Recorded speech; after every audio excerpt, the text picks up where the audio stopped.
the first one I've selected is from Charles Kettering, and partly because the Kettering Foundation has been significant funders for research that IAP2 International has commissioned, and perhaps even some of you on the call have been involved in that piece of work that Beth Offenbacher managed to secure and work on. And one of the things he says is that my interest in the future is because I'm going to spend the rest of my life there. And that's been a really important perspective for things that I have done in when I'm working with communities. Quite often we spend a lot of time doing retrospective work when you're doing reviews and evaluations, and but in the kind of work for public participation, we're always creating the future with what we already have. And then Charles Handy is one of my favourite philosophers, who says we must not let our past, however glorious, get in the way of the future. And quite often, and I'm sure all of you have heard in any kind of community consultation work you've done, oh, but we've always done it this way, or this is what happens here, and everyone's special. I don't think there's a community or an organisation I've worked with that said, oh, I know that's what happens to everybody else, but we're different, and I'm sure you can all recognise that phenomenon. So let's see. So a bit about me. If you go onto Google Maps, you would like to put in Wollonga, South Australia. That's where I live, which is a small village about 40 kilometres south of Adelaide, which is the capital of South Australia. And the things that I've done that have led me on my journey to be working with IAP2 in my immediate past position was that I was CEO of Volunteering South Australia and Northern Territory. So for those of you in Calgary, I visited Volunteering Calgary and had a really fantastic time with all of them at in Edmonton, in fact, where they have an annual event that your provincial government hosts with the Wild Rose Conference every 2 years, I think it is. And Volunteering South Australia and Northern Territory supported about 2,500 not-for-profits who have volunteers involved in service delivery. So that was everything from your local community hospital right through to the Red Cross, so small organisations and as well as big international ones as well. And then immediately prior to that, I was Chief of Staff to a Minister in our state government, and so I worked across the portfolios. In 1 year it was education and children's services, and the following was transport, planning and the information economy. So I've had experience to the policy and central government decision making. And then all the years before that, I've worked as social planner in local government, and I've also had years and years of experience in direct service delivery as a social worker. I absolutely love improv theatre, and I'm a huge fan of Loose Moose in Calgary, where I went. Well, I've been once when I went to visit Calgary. When I actually came for my interview for IAP2, I wanted to see when their program was on. And of course, like all of us, we enjoy your Maple Europe. So that's a little bit about me. I gave Blair a few suggestions of possible topics, and he thought this was one that would meet a gap in some of the things and perhaps some new ideas for you. And so I'm trying to talk about future perfect thinking and scenario planning. Then I'm going to give a bit of an example of that, and then hopefully we can have some dialogue as well.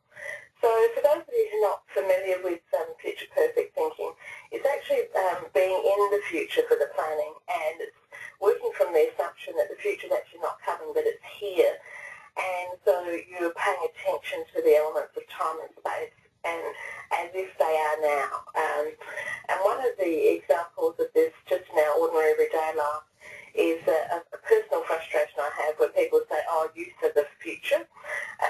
Well, the youth are actually here and now, and they are making contributions, and they're very engaged. It's not as if it's happening sometime coming up, but it's actually an as-now experience.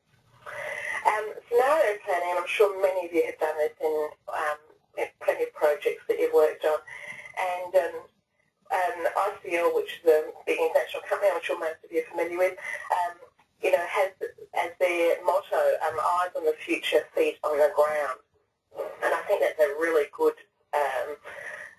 foundation to practice any scenario planning that you are doing. And in predicting the future, there's always more than one scenario. There's not just one set of potentials. What you're looking for is you're looking to identify trend makers and trend breakers. What are the things that are going to help get things moving in the way that you want that trend to do, and what are the things that you need to stop doing to actually break that trend. I always think it's important when you're doing your planning is to have what trade-offs you might need to consider when you're preparing with a community or with an organisation. And my favourite tool is what if, and constantly asking that question, what if this happens? So if you do know what the trends are, you can create lots of scenarios. So what if the residential retirement village doesn't attract the next 100 residents for our community? What if it is oversubscribed? What if the transport route doesn't work on a fire danger day? What would happen then? So thinking about all the potential what ifs. So how do you use these tools? And I will talk a bit more about them, but these are really just sort of foundational commentary. One of the most important things is actually get the facts. And facts are sometimes quite elusive, I have found. And often facts are in the past. And so you can't always get real-time information. That's changing every single day. We're getting closer and closer to real-time information. And and looking for places where you may not normally go. So many planners in particular use traditional methods of getting facts like,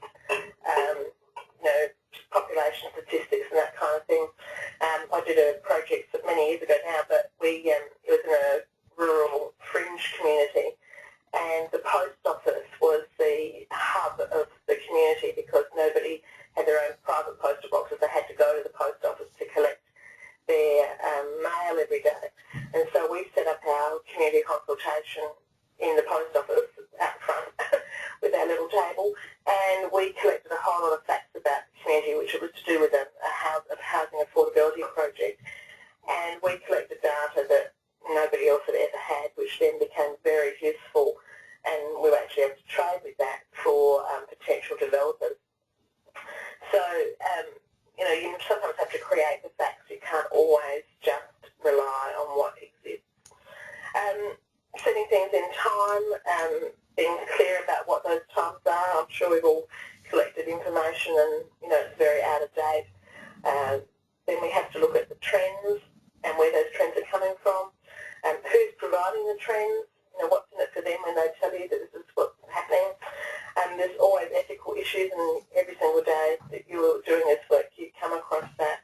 And in scenario future planning too, you need to think about some of the ethical issues that may well impact on your design.